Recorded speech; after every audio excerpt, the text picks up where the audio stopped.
बंदी छोड़ सतगुरु रामपाल जी भगवान की जय हो।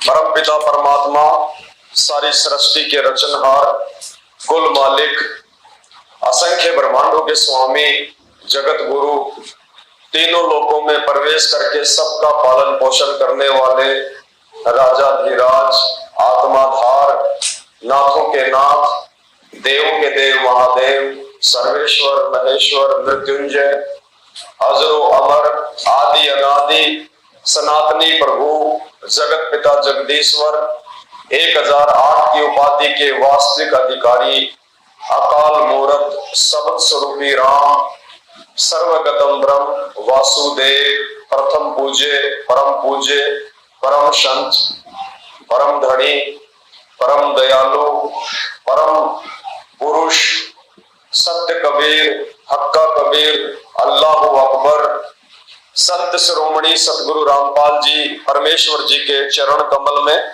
हम सभी सत्सेवक भाई बहनों का अनंत कोटि दंडवत प्रणाम। आज परमपिता परमेश्वर की मेहर से, उनकी रजा से बंगाल सात संगति का ये दूसरा दिन है। 3 दिन की परमेश्वर ने सात संगति रखवाई है। सात संगति शुरू करें उससे पहले हम परमपिता परमेश्वर की वंदना करें मंगलाचरण के साथ। बंदी छोड़ सतगुरु रामपाल जी भगवान की जय हो। बंदी छोड़ सतगुरु रामपाल जी भगवान की जय हो। बंदी छोड़ सतगुरु रामपाल जी। ग्रीव नमो नमो शतपुरुष को नमस्कार गुरु की नहीं। सुर नर मुनि जन साधुआ संतो सर्वस सतगुरु साहिब संत सब दंडोतम प्रणाम। आगे पीछे मध्य हुए तिनको जा कुर्बान। नाराकार निर काले जाल भय भंजनाम। निर्लेपम निज निर्गुणाम। अकल अनुपवे सोन धुनाम। सोहम सुरति समापतम।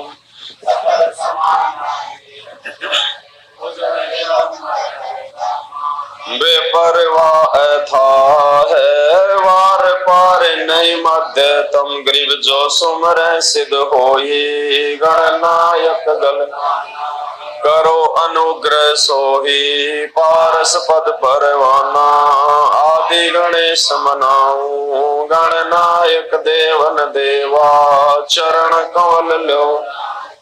आदि अंत करु सेवा परम शक्ति संगीता।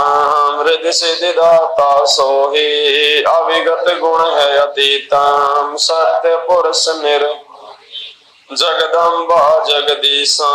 मंगल रूप मुरारी तन मन अर्पो शीशा। भक्ति मुक्ति भंडारी सुर नर मुनि जन। शेष सहस मुख गावे पूजे आदि गणेशा। इंद्र कुबेर सरीखा वरुण धर्म राय। सुमरथ जीवन जी का मन इच्छा फल पावे। 33 कोटि अधारा ध्यावे 88 उतर।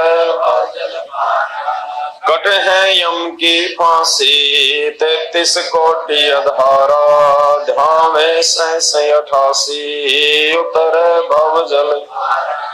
कट है यम की फांसी। बंदी छोड़ सतगुरु रामपाल जी भगवान की जय हो। बंदी छोड़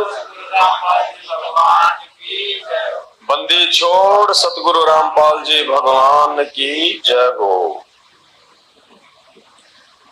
दया है परम पिता परमेश्वर जी की, सतगुरु रामपाल जी भगवान की, जिनके शुभ आशीर्वाद से एक बार फिर से परमात्मा ने बंगाल सात संगति के माध्यम से हम सभी भाई बहनों को अपनी महिमा के लिए निमित्त बनाया। ये आप और हम सभी भाई बहनों का परम सौभाग्य है। दुनिया अभी इस बात से अनजान है कि परमात्मा धरती पे आए हुए हैं इंसान रूप में, संत रूप में, क्योंकि दुनिया वालों को भगवान की परिभाषा का ज्ञान नहीं है। भगवान की परिभाषा का ज्ञान भी स्वयं भगवान ने ही आके देना पड़ता है, वरना काल के प्रभाव से समाज में जितने भी धर्म है और उन धर्मों के जितने भी धर्म गुरु हैं, उन सब ने उस भगवान की, उस अल्लाह की, उस परमात्मा की, उस गॉड की उल्टी डेफिनेशन समाज को दी हुई है। इसलिए आज वर्तमान में जब हम भाई बहनों को शास्त्रों को आधार बनाकर समझाते हैं, उन्हें कहते हैं कि परमात्मा धरती पे आए हुए हैं, तो उन लोगों को एक मजाक सा लगता है कि संत रामपाल जी तो एक इंसान है, इंसान भगवान कैसे होता है। जबकि वो भूल जाते हैं कि वो जिनको भगवान कहते हैं, श्री राम को, श्री कृष्ण जी को, ब्रह्मा विष्णु महेश जी को, वो भी इंसान है। श्री रामचंद्र जी त्रेता युग में आए तो वो कोई जानवर बन के नहीं आए थे। द्वापर में श्री कृष्ण जी आए, वो कोई जानवर बन के नहीं आए थे। वो भी इस मृत लोक में एक इंसान की तरह ही अपनी लीला करने आए थे, और जैसे उनका समय समाप्त हुआ, लीला करके वापस वो चले गए। ऐसे ही श्री रामचंद्र जी, उसके बावजूद भी लोग कहते हैं कि भगवान निराकार है। भाई भगवान अगर निराकार है तो आप जिस राम और श्री कृष्ण जी को भगवान कहते हैं, आपने उनके मंदिर बनवा रखे हैं, अपने घरों में आप उनकी फोटो लगाते हैं, आप उनको पूजते हैं अपना इष्ट मान के, वो निराकार थे या साकार थे? निराकार थे तो फिर आपने ये कैसे जान लिया कि वो राम था, वो श्री कृष्ण था? तो दुनिया भगवान और भक्ति की व्याख्या से लाखों कोस दूर है, और ये परमपिता परमेश्वर का पूर्ण सभी आत्माओं पे बहुत बड़ा ये उपकार है, एक ऋण है कि इस पूरे विश्व की 8.5 करोड़ की आबादी में से परमात्मा ने हम चंद भाई बहनों को अपनी पहचान करवाई है। और जो आत्मिक सुख, जो आत्मिक शांति वर्तमान में आप और हमें है, वो यहाँ के राजा को भी सौपन में नहीं हो सकती। परमात्मा कहते हैं, कोई तन से दुखी, कोई मन से दुखी, कोई धन बिन रहत उदास, थोड़े थोड़े सब दुखी, एक सुखी संत रामपाल जी का दास। परमात्मा का भगत ही सुखी हो सकता है। बाकी आपके पास कितना ही धन है, कितने ही आपके बेटा बेटी हैं, कितनी समाज में आपकी इज्जत और शान शौकत है, आपको रत्ती भर भी सुख और शांति नहीं हो सकती। कुछ समय की झूठी, और जो एक शाश्वत शांति है, जो शाश्वत आत्मिक संतुष्टि है, वो केवल परमात्मा की भक्ति से ही संभव है। परमात्मा अपनी वाणी में कहते हैं, राम बुलावा भेजिया दिया कबीरा रोए, जो सुख है सत्संग में वो बैकुंठ में ना होए। तो परमात्मा के चरणों में, परमात्मा के वचन सुनने में, परमात्मा की सेवा में जो सुख है, वो सुख तो यहाँ के स्वर्ग में भी नहीं है, बैकुंठ में भी नहीं है। तो ये आप और हमारा सौभाग्य है। दुनिया भी जागेगी, लेकिन धीरे धीरे जागेगी। अभी उनके पाप कर्म इतने ज्यादा है कि वो भगवान को चाहते हुए भी वो नहीं पहचान पा रहे, क्योंकि परमेश्वर ने बताया, जब आत्मा और परमात्मा के बीच में जब ये पाप कर्मों के बादल आ जाते हैं, तो आत्मा अपने परमात्मा को सामने होते हुए भी पहचान नहीं पाती है। अपनी वाणी में परमपिता परमेश्वर जी ने बताया कि जैसे सूरज के आगे बादल, ऐसे कर्म छयारे और प्रेम की पवन करे चितमंजन झिलके तेज नयारे। तो ये पाप कर्मों का बादल आया हुआ है आज पूरे विश्व के, इसलिए वो पहचान नहीं पा रहे भगवान को। और हमारे पाप कर्म परमपिता परमेश्वर ने अनमोल भक्ति देके काटने शुरू कर दिए हैं। ये भक्ति रूपी हवा जैसे चली, तो जो कर्म रूपी जो बादल थे वो हटने लगे, और हमें उस परमपिता परमेश्वर का सन्मुख दीदार होने लगा। और आज हमने जान लिया, पहचान लिया कि इस पृथ्वी पे वो पूर्ण परमात्मा, मुसलमान भाई जिसको अपना अल्लाह अकबर कहते हैं, सिख भाई जिसे वाहे गुरु कहते हैं, ईसाई भाई जिसको मसीह कहते हैं, और हिंदू भाई जिसको भगवान कहते हैं, वे संत रामपाल जी हैं और कोई नहीं है। तो आज हम उस परमेश्वर की महिमा के लिए यहां पे आए हुए हैं। भक्ति बोध जो पुस्तक है उसके पेज नंबर 20 पे परमपिता परमेश्वर की महिमा लिखी हुई है। आज हम समझने का जो है प्रयास करेंगे। गुरु से अधिक नहीं कोई ठहराई, मोक्ष पंथ नहीं गुरु बिन पाई। राम कृष्ण बढ़त्यूं पुर राजा, तिन गुरु बंद कीन निज काजा। गेहि भक्ति सतगुरु की करही, आदि नाम निज हृदय धरही। गुरु चरणन से ध्यान लगावे, अंत कपट गुरु से ना लावे। गुरु सेवा में फल सर्वस आवे, गुरु विमुख नर पार न पावे। गुरु वचन निश्चय कर माने, पूरे गुरु की सेवा ठाने। गुरु की शरणा लीजे भाई, जाते जीव नरक नहीं जाई। गुरु कृपा कटे यम फांसी, विलंब न होय मिले अविनाशी। गुरु बिन काहू न पाया ज्ञाना, जो थो था बुछड़े किसाना। तीरथ वर्त अरु सब पूजा, गुरु बिन दाता और न दूजा। नो नाथ 84 सिद्धा, गुरु के चरण सेवे गोविंदा। गुरु बिन प्रेत जन्म सब पावे, वर्ष सहस्त्र गर्भ सो रहावे। गुरु बिन दान पुण्य जो करही, मिथ्या होए कभू ना फलही। गुरु बिन भरम न छूटे भाई, कोटि उपाय करो चतुराई।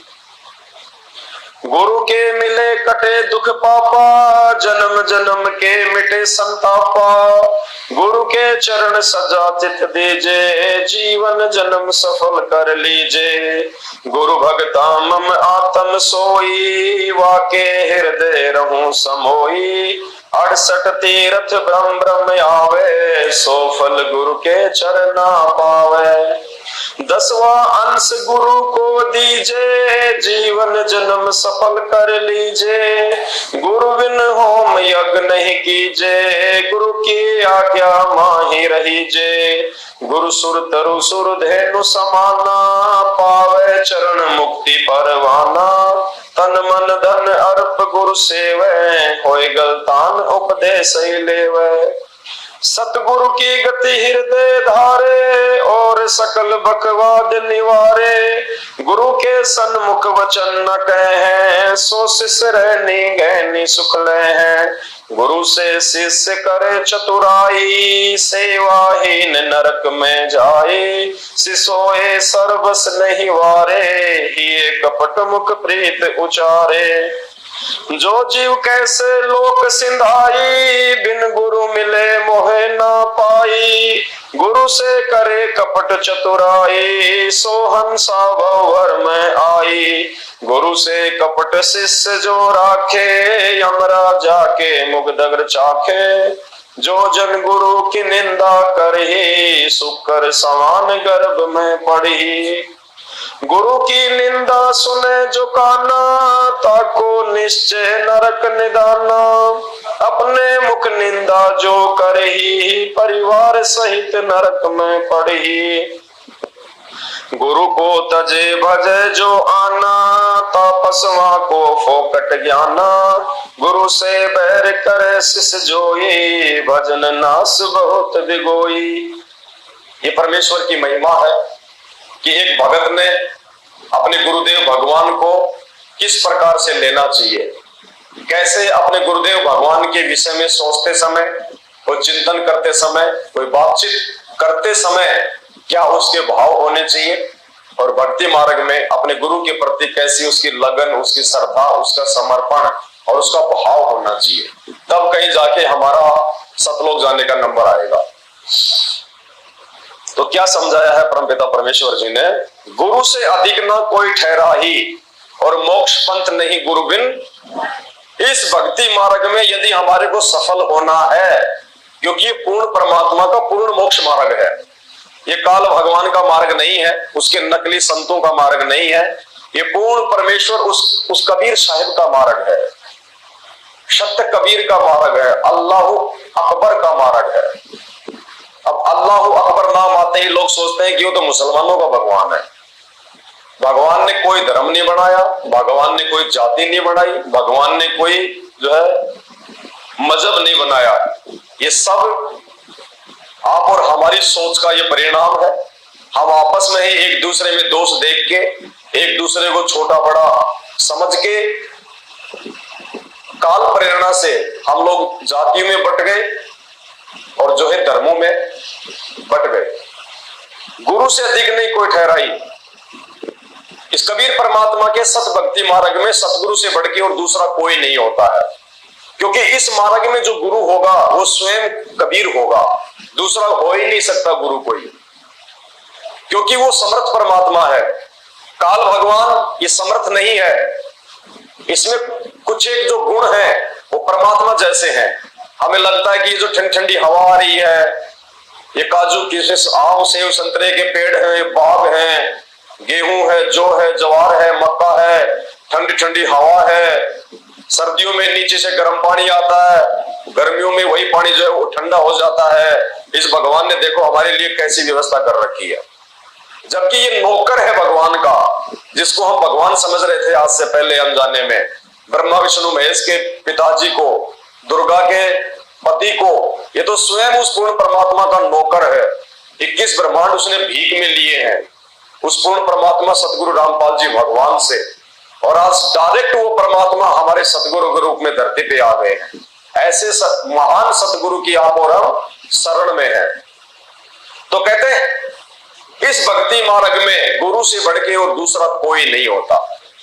इसलिए यदि हमने भक्ति मार्ग पे सफल होना है तो हमने अपने गुरुदेव भगवान सतगुरु रामपाल जी के अलावा और किसी में परमात्मा देखना नहीं है। सौपन में भी अगर हमारी जरा सी भी सुरती अगर किसी और तरफ चली गई कि भाई ये दाढ़ी मूंछ वाली जो फोटो है जो कबीर जी की मानी जाती है ये परमात्मा है, तो भी हम डिस्फ्यूज हो जाएंगे, हम फेल हो जाएंगे, हम पतिव्रता धर्म पे नहीं रह पाएंगे और परमात्मा हमें रिजेक्ट कर देंगे। क्योंकि अब वो समय नहीं है कि परमात्मा हमारे को ढील देंगे, हमारे को छूट देंगे। इस परमेश्वर ने हमें इतनी छूट दी जिसकी कोई हद नहीं है।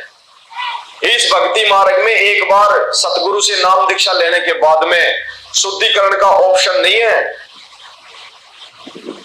ये तो परमात्मा की मेहर है, गुरुदेव भगवान की मेहर है, जो उन्होंने हमारी अल्प बुद्धि को देखते हुए कि ये नादान जीव हैं और आज से पहले इनको ये मार्ग नहीं मिला, ये समाज की जो है इन परंपराओं में, इन रीति रिवाजों में, इन कुरीतियों में काल प्रेरणा से इस कदर उलझा हुआ है कि ये लगातार भक्ति मार्ग पे बिना मर्यादा तोड़े नहीं चल पाएगा।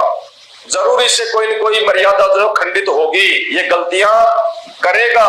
इसलिए परमात्मा ने ये शुद्धिकरण का ऑप्शन रखा है, वरना इस मार्ग में शुद्धिकरण का ऑप्शन नहीं है। तो ये मेहर है परमात्मा की। तो अब हमने गलतियां नहीं करनी है।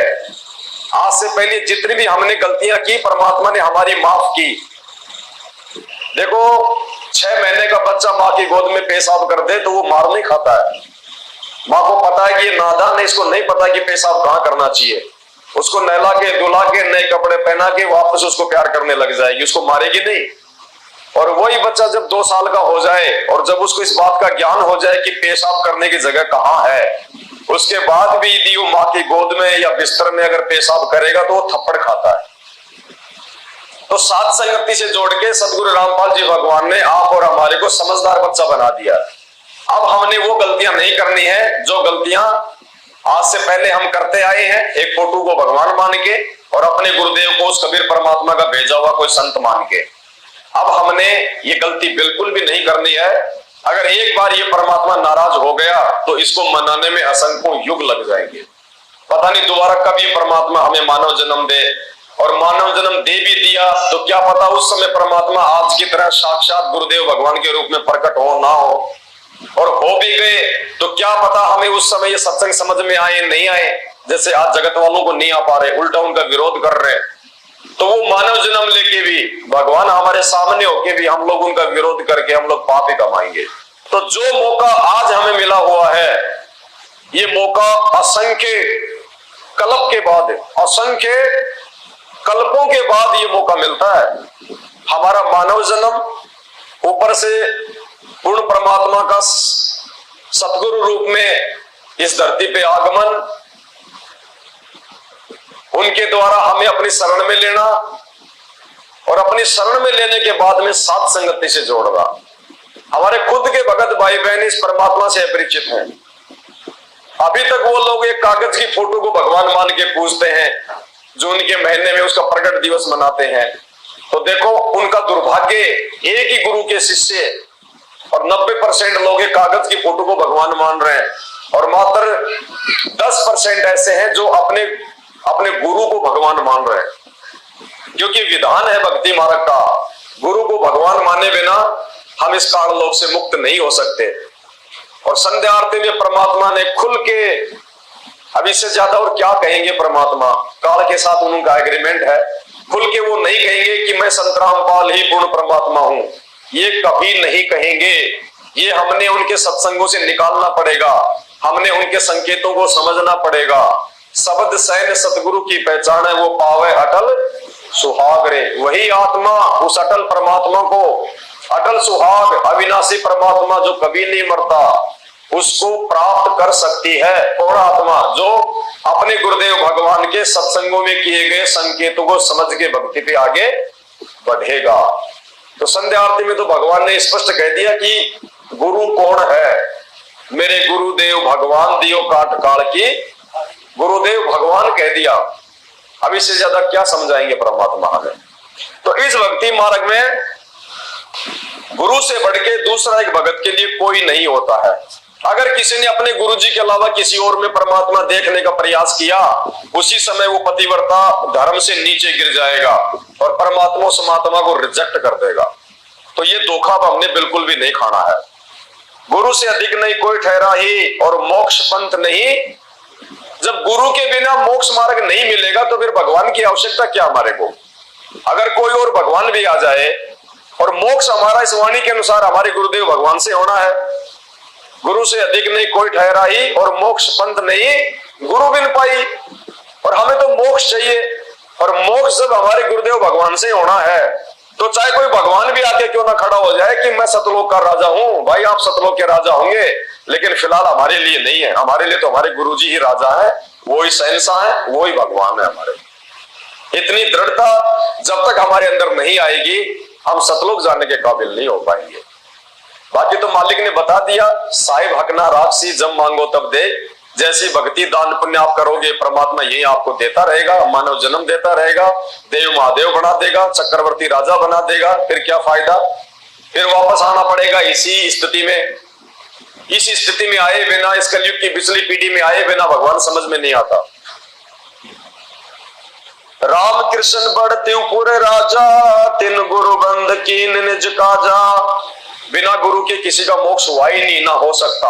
राम और कृष्ण जो तीन लोक के स्वामी हैं, कहते हैं जब वो यहाँ पे मानव शरीर धारण करके आए अपनी लीला करने, उनको भी आध्यात्मिक मार्ग में गुरु की आवश्यकता पड़ी। बिना गुरु के उन्होंने भी अपनी भक्ति शुरू नहीं की। तो परमात्मा ये संदेशा दे रहे हैं जगत को। जो लोग ये मनमुखी साधनाएं करते हैं, मनमुखी आरतियां करते हैं, गुरुदेव कहते हैं कि बिना गुरु के तो भक्ति शुरू भी नहीं होती है। चाहे तुम लाखों का दान कर दो, कुछ भी कर दो, तुम 68 तीर्थों की यात्रा कर लो, बिना गुरु के तो तुम्हारे सिर पे काल भगवान का भार ही चढ़ेगा।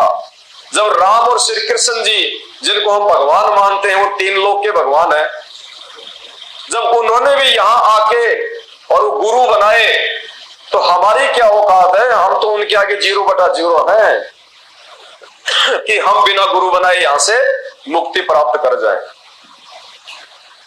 गेही भक्ति सतगुरु की करही, आदि नाम निज हृदय दरही। गेही का मतलब परमात्मा ने बताया गृहस्थी, बाल बच्चे वाले, कि जो बाल बच्चे वाले थे, जो गृहस्थी थे, उन्होंने भी सतगुरु से नाम लेके अपनी भक्ति की। जैसे ध्रुव और प्रहलाद, ये बाल बच्चे वाले थे, इन्होंने भी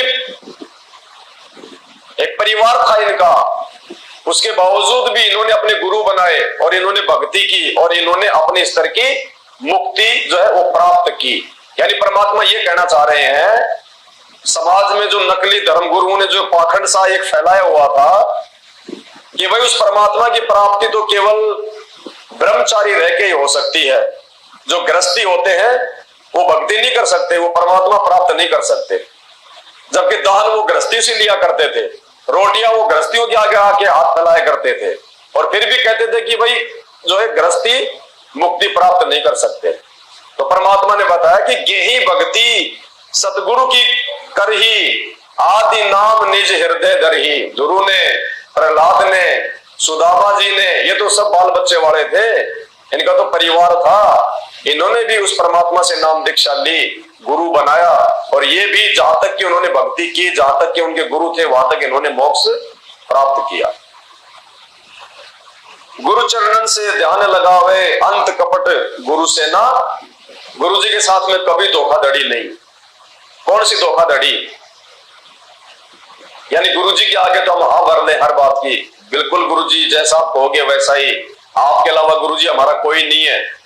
और थोड़ी सी आपत्ति या जैसे कोई विपत्ति आती है, क्योंकि परमात्मा तो चेक करेगा ना उस भगत को, जैसे उसके बच्चे पे या उसके परिवार पे कोई आपत्ति आई, फिर परमात्मा चेक करेगा इसके अंदर कितनी दृढ़ता है, ये कितना मुझे जान पाया, पहचान पाया।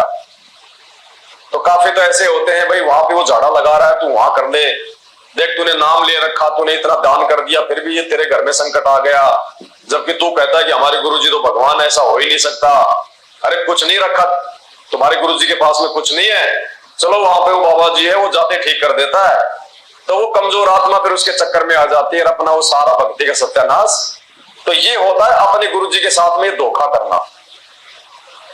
इसलिए परमात्मा कहते कि नाम दीक्षा लेने से पहले सत्संग सुनो, मेमोरी कार्ड ले जाओ, डीवीडी ले जाओ, पुस्तकें ले जाओ, चाहे 20 बार आओ तुम आश्रम में सत्संग सुनने।